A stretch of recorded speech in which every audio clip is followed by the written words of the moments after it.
देखती आंखों और सुनते कानों को खालिद अहमद की तरफ से अस्सलाम वालेकुम वरहमतुल्लाहि वबरकातुहू। मैं हूं आपका दोस्त खालिद अहमद और आप देख रहे हैं मेरा YouTube channel vlogs by Khalid.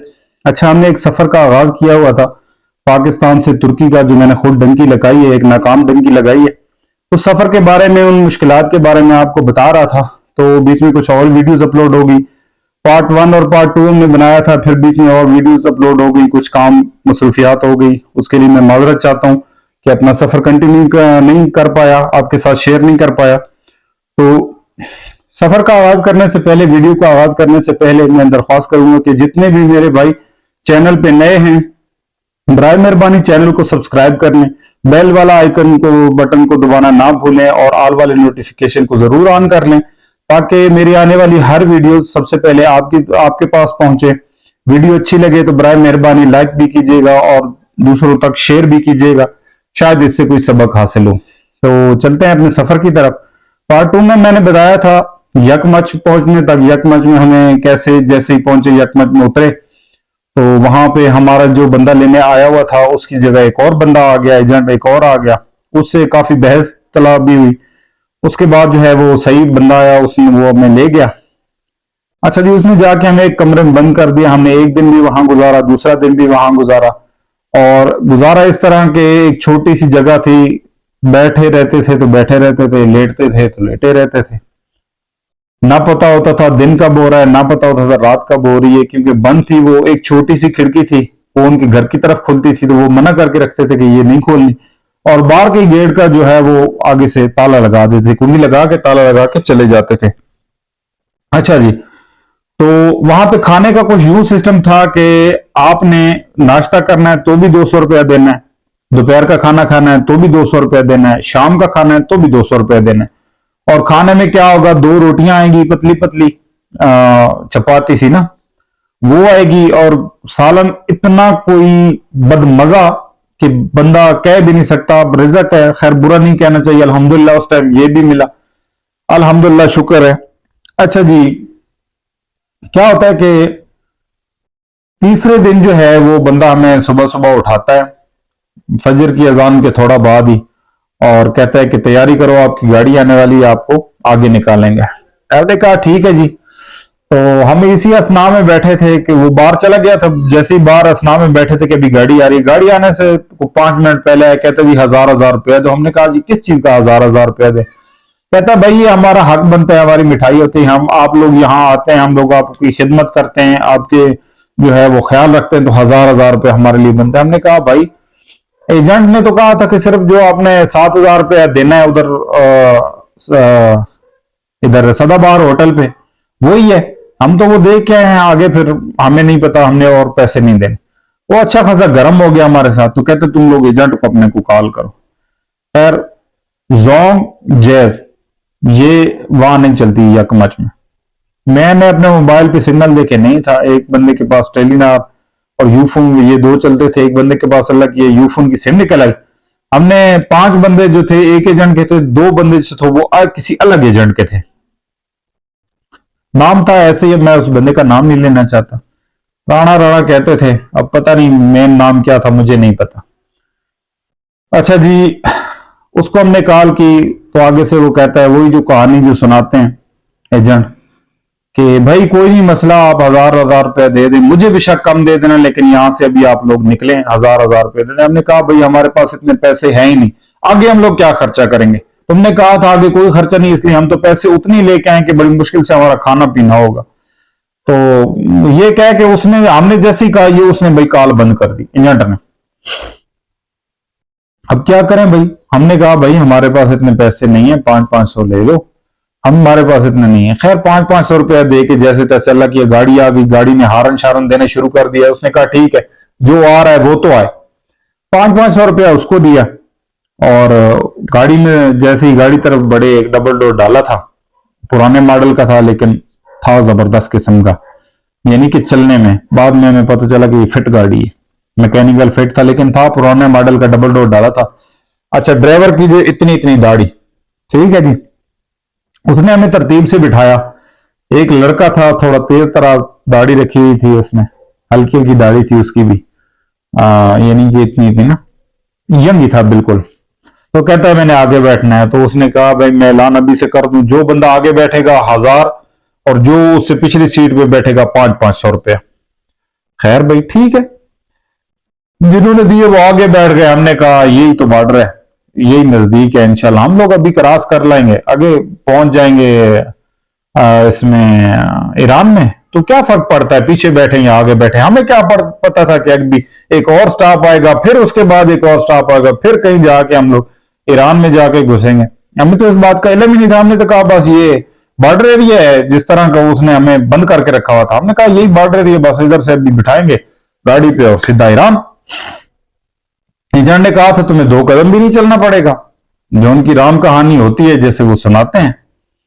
खैर जी, हम वहां बैठ के चलना स्टार्ट हो गई गाड़ी। आगे जाके पहुंचे, तकरीबन 15-20 मिनट 25 मिनट ही सफर किया होगा, तो एक ऊंची पहाड़ी का टीला सा था, टीला सा।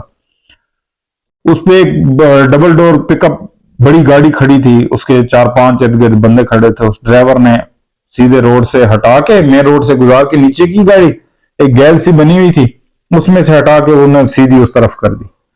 अच्छा, जैसे नजदीक जाते गए हमें समझ लगती गई कि ये अब जो है ना हमारे साथ कुछ ना कुछ होने वाला है, क्योंकि दूर से तो छोटे छोटे नजर आ रहे थे, बिल्कुल थोड़े थोड़े नजर आ रहे थे बंदे।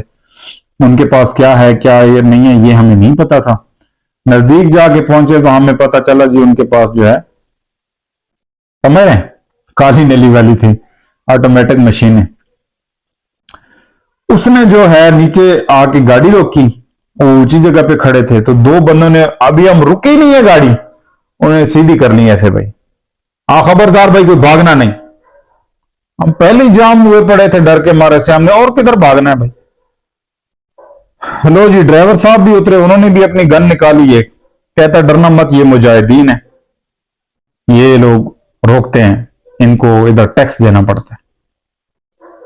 हमने कहा भाई ये कैसी अजीब बात है, और एक कैसे मुजाहिदीन है कि रिज़्क की तंगी की वजह से वो अपना बेहतर मुस्तकबिल के लिए अपनी जान को हथेली पे रख के एक मुल्क क्या एक मुल्क क्रॉस करेंगे, दूसरे मुल्क जा रहे हैं चोरी, वो भी पता नहीं किन मुसीबतों में किन हालात में वो जा रहे हैं। तो टैक्स मुजाहिदीन का भी बनता है। खैर चुप हो गए। 2 बंदे जो उतर रहे थे वो ऐसा ऐसा उतर रहे थे, उन्होंने गने सीधी की, कहते जी लाइन में लग जाए। हम लाइन में लग गए, 15-20 बंदे थे, लाइन में लग गए। तो कहते 1000-1000 रुपया निकालो। हमने एक दूसरे की तरफ ऐसे ऐसे देखने लग गए कि अब क्या करें, दोनों पैसे निकालें और ये छीन लें, फिर क्या करेंगे। अच्छा, पैसे भी कुछ इस तरह, कोई इधर किसी ने डाले हुए, किसी ने कॉलर फाड़ के डाले हुए, किसी ने कहीं डाले, यानी छुपाए हुए। पता था कि रास्ते में कुछ ना कुछ हो जाता है, तो पैसे अपने अलग अलग जगह पे रखना, कोई 4000, कोई 2000, कोई 1000 रुपया, कोई 500 रुपया, ऐसे ही छुपा के रखे हुए थे।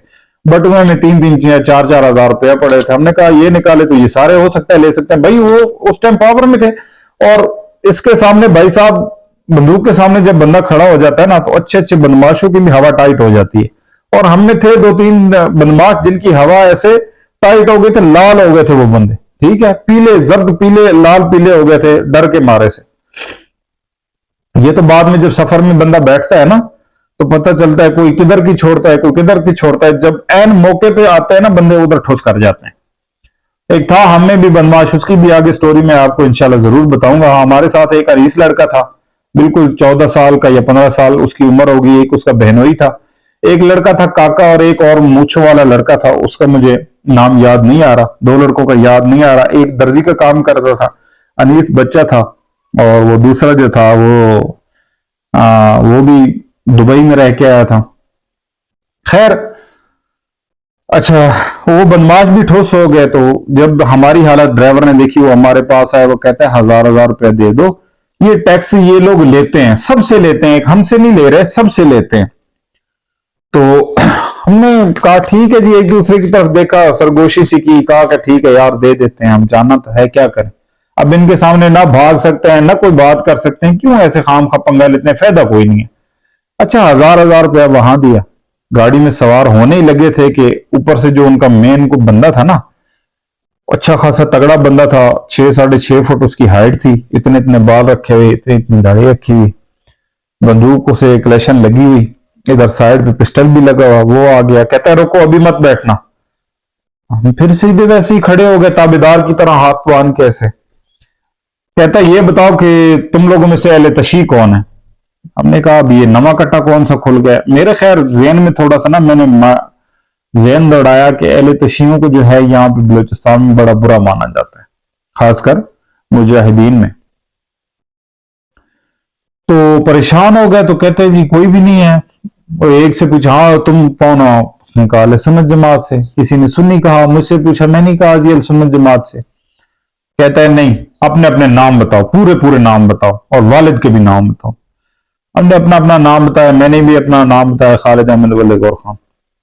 और ऐसे ही सबसे पूछा। एक लड़के का जो नाम था वो कोई ज्यादा जवान भी नहीं था, ऐसे थोड़ी सी उम्र का था, मतलब पूरा जवान भी नहीं था, बच्चा भी नहीं था, यही कोई 17 या 17.5 के दरमियान ही होगा। तो उसके नाम के पता नहीं बाप के नाम के या खुद के नाम के उसके जो है वो हुसैन लगा हुआ था नाम के आगे या पीछे। तो कहता है तुम अहले तशी हो, तुम साइड पे आ जाओ। उसकी तरफ गन सीधी कर दी।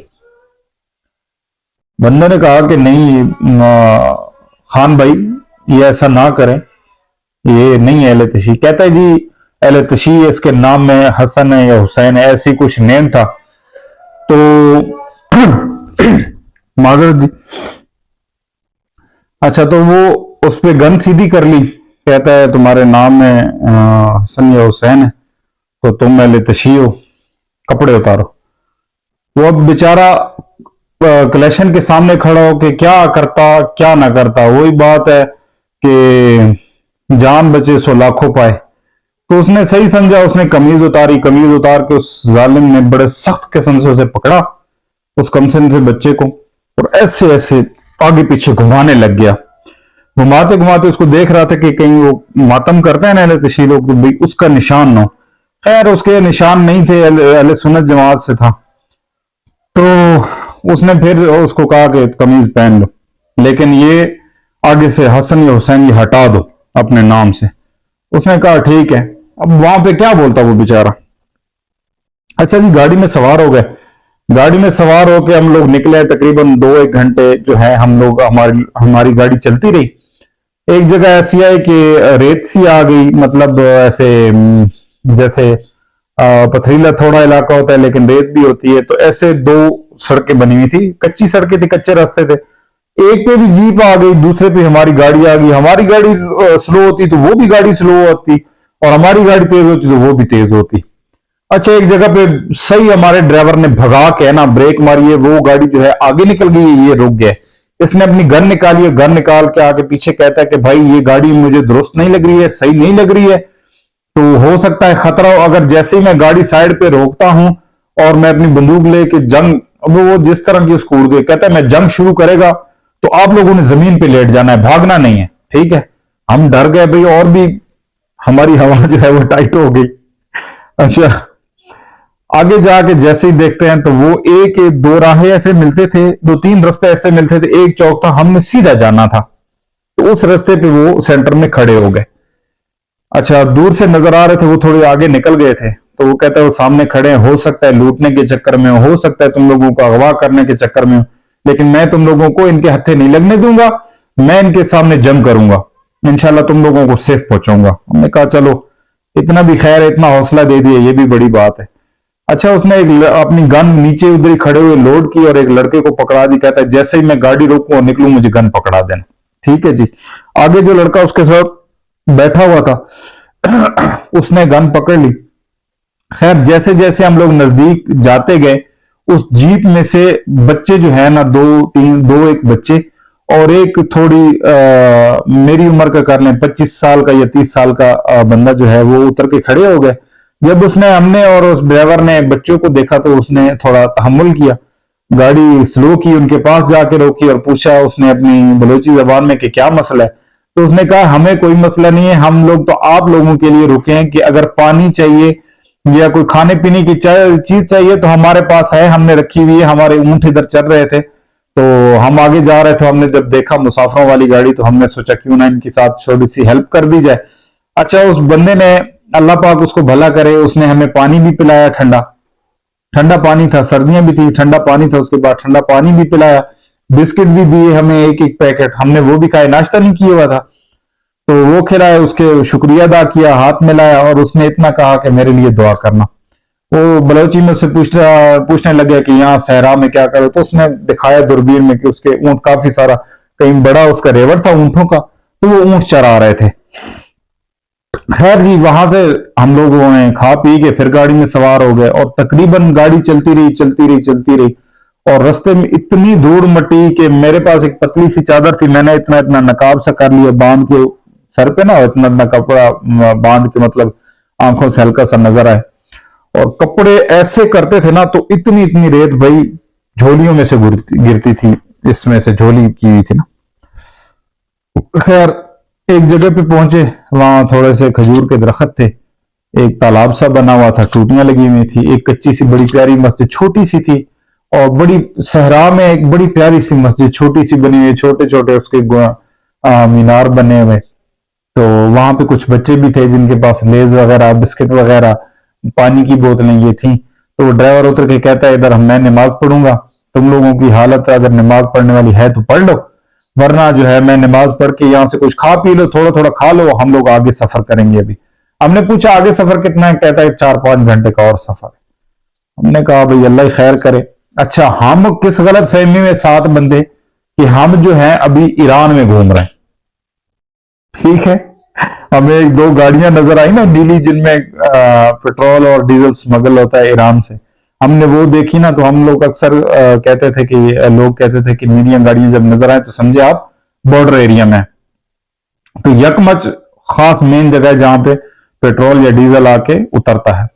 तो हमने वहां भी देखी थी, जब हमने इक्कन दुक्कन गाड़ी देखी ना, एक दो गाड़ियां आते जाते, तो हमने कहा बस अब हम लोग ईरान में ही हैं। हम खुश कि चलो ईरान में अंदर, बॉर्डर के अंदर तो सफर कर रहे हैं। अच्छा जी, इसी असना में कुछ जो हमारे नसीब में था, खाया पिया पानी पिया, फिर बैठ गए। लो जी, जो गाड़ी भगानी शुरू, जो गाड़ी भगानी, धूड़ मिट्टी, ओए होए होए तौबा मेरे अल्लाह, बुरे हालात, बहुत बुरा सफर था। और गाड़ी ऐसे भगा रहा था, मुझे नहीं लगता था कि उस गाड़ी के टायर जो है ना वो जमीन पे लग रहे हैं, वो लग रहा था कि हवा में ही है, इतनी स्पीड। खैर आगे आ गया माशकील, यकमच के बाद माशकील आता है, ठीक है। हम लोगों को वहां दूसरी सेव लगनी थी। अच्छा, खजूरें वजूरें, घर वर दरख्त वखत सामने आया, तो हमने कहा ये ना ईरान का कोई, मतलब एंटर हो गए, ईरान के घर हैं। लोग भी ऐसे ही घूम रहे थे कपड़े पहने हुए, तो हमने समझे शायद ईरानी होंगे। लेकिन जैसे ही हम लोग मतलब शहर में दाखिल होने लगे, तो हमारी गाड़ी एक रेत वाले टीए में जाकर ना फंस गई बिल्कुल, टायर जाम हो गए।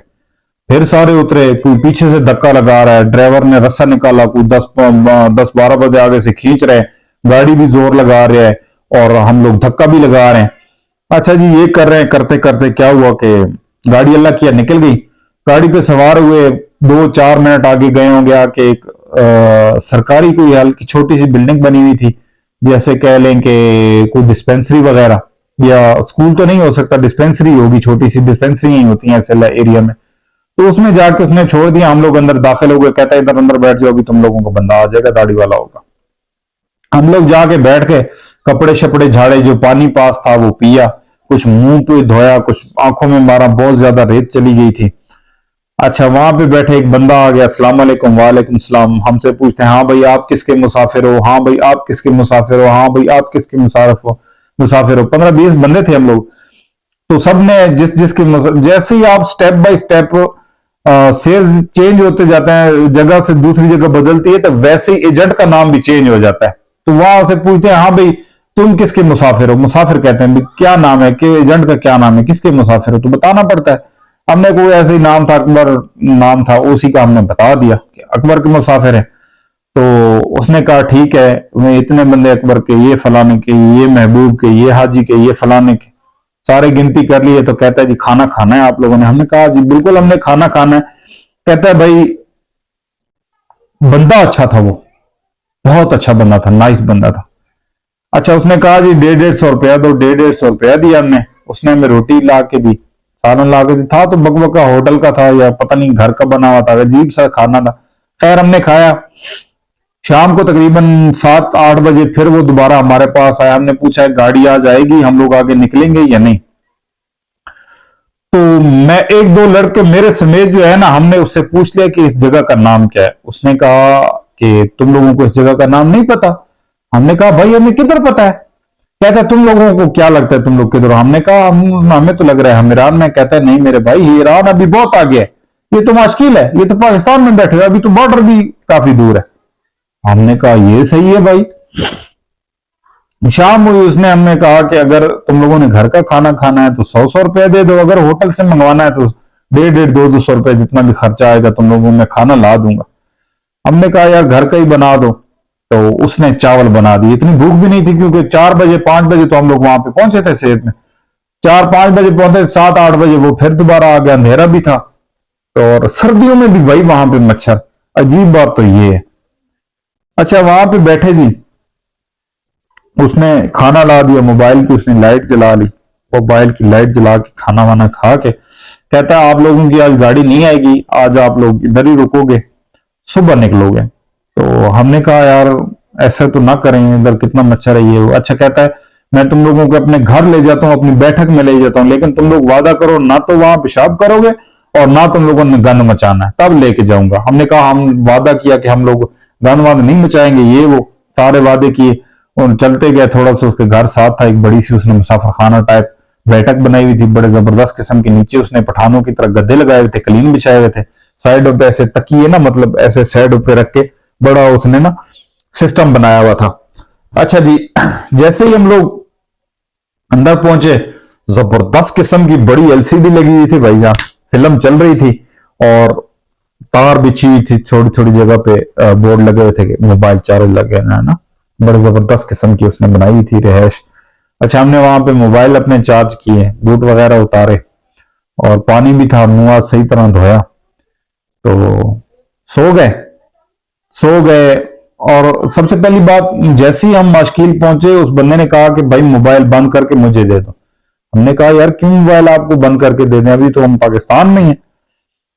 तो उसने जब बताया था ना कि अब हम लोग कहाँ हैं, तो पहले शुरू में ही बता दिया था। सॉरी मैंने दूसरी मरतबा दूसरे टाइम बताया, लेकिन शुरू में उसने बता दिया था। अच्छा तो उसने कहा भाई मोबाइल में ठीक है नहीं लेके जाता हूं, लेकिन वादा करो मोबाइल बंद रखोगे, अगर जरूरी कॉल करनी है तुम लोगों ने मोबाइल ऑन करोगे, जैसे ही सिग्नल आएंगे 1.5 मिनट से कॉल ऊपर नहीं करनी, यहाँ कॉल ट्रेस हो जाती है, मुझे भी पकड़वाओगे और तुम खुद इतना सफर मुश्किल करके आ रहे हो, तुम भी पकड़े जाओगे, फिर मसला हम सब के लिए बनेगा। अच्छा हमने वादा कर लिया उससे कि भाई हम लोग लंबी कॉल नहीं करेंगे। खैर उसकी मेहरबानी, उसने छोड़ दिया। रात उसके घर पे रुके, सुबह हुई, सुबह उसने फिर उठा के उस डिस्पेंसरी में हम लोगों को बिठा दिया, वहां पे खाने पीने का इंतजाम किया, खाना खाना खाया, 150-200 रुपया उसको भी दिया। खाना दोपहर का खा रहे तो कहने लगा जी शाम को आपकी जो है असर के टाइम गाड़ी आ जाएगी, आप जो है जिस जिस बंदे ने तुमन लेने हैं वो तुमन ले लो, क्योंकि आगे तुमन पाकिस्तानी नहीं मिलते। यहाँ पे आके उस बंदे ने, अच्छा बंदा था लेकिन चलो उसका रिजल्ट लगा हुआ है, जैसा ही हिसाब किताब था, कहता यहाँ से तुमन ले लो, आगे तुमन नहीं मिलेंगे। तो हमने पूछा 1000 के कितना देगा, तो कहता है 1000 के 20,000 तुमन दूंगा, 1000 पाकिस्तानी और 20,000 1,20,000 ईरानी पैसे तुमन उन्हें कहते हैं। तो हमने ले लिए 2-2, 3-3 हजार के, भाई वो इतने इतने पैसे बन गए। अब जेब में समझ नहीं आया कि जेब में कैसे डालें, तो वो हमने बैग में डाल दिए। अच्छा बैग में डाल दिए तो उस टाइम में रेट जो था ना, आगे हमें चल के पता चला, एक और बंदा जब हम ईरान की सेफ में लगे तो वहां उसने एक बंदे ने कहा कि अगर तुमन लेने तो ले लो। तो हमने पूछा कितने दे रहे हैं, तो वो कह रहा है जी 1,85,000 1,80,000।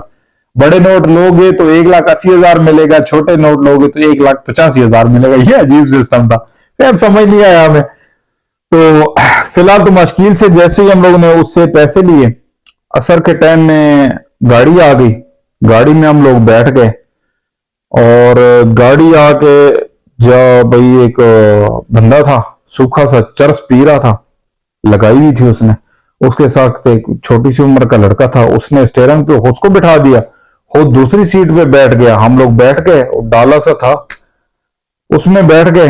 यार वीडियो काफी लंबी हो जाएगी और बाकी जो है ना, मैं बॉर्डर एरिया थोड़ा उसमें काफी सारी मुश्किलातें हैं जो मैं मुकम्मल चाहता हूं कि आप सुने। और आप इससे भी सबक हासिल करें। मैंने तो सबक हासिल किया है। तो वीडियो बड़ी लंबी हो जाएगी, तो आगे चल के मैं आपको बताऊंगा कि उस डाले वाले चरसी ने हमें मारते मारते जो है ना अल्लाह अल्लाह करके हम लोग बचाए। उसने एक बड़ी गहरी खाई थी, उसमें सीधी ले गया, पता नहीं किस्मत नसीब ब्रेक लग गई और डाला ऐसे घूम गया और दूसरे रोड पे हो गया। ऐसे सीधी सड़क जा रही थी, आगे खाई थी और ऐसे ही बिल्कुल टर्न करना था, तो वो बड़ी मुश्किल से टर्न हुई। खैर अल्लाह अल्लाह करके अल्हम्दुलिल्लाह बचे। ये वाकया भी आपके साथ शेयर करूंगा आगे, पहाड़ में मेरे साथ क्या हुआ, मैं किस तरह बेहोश हो गया, ये सारा वाकयात इंशाल्लाह आपके साथ पेश करेंगे, आपकी गोशवार करेंगे और उम्मीद करेंगे कि आप लोग जो देख रहे हैं नए इस सफर का जो इंतखाब कर रहे हैं, तभी आप लोग ये वीडियो देख रहे हैं। तो इस सफर का भाई इंतखाब नहीं करना, ठीक है मेरे भाई। लीगल तरीके से जाओ, कतर चले जाओ, बहरीन चले जाओ, ओमान चले जाओ। मैं हर वीडियो के आखिर में कहता हूं कि जिंदगी का रिस्क मत लो, जिंदगी के साथ गेम मत खेलो। हर किस्म की गेम खेल लो, हर किस्म का जो है रिस्क ले लो, पैसे का रिस्क ले लो, सब चीज को ले लो, जान का रिस्क मत लो। जिंदगी एक है, ये दोबारा नहीं आने वाली, ठीक है। तो अपना बहुत सारा ख्याल रखिएगा, अपने गिरदो नवाज जितने भी जरूरतमंद हैं उनका बहुत सारा ख्याल रखिएगा। इजाजत चाहूंगा, अल्लाह हाफिज।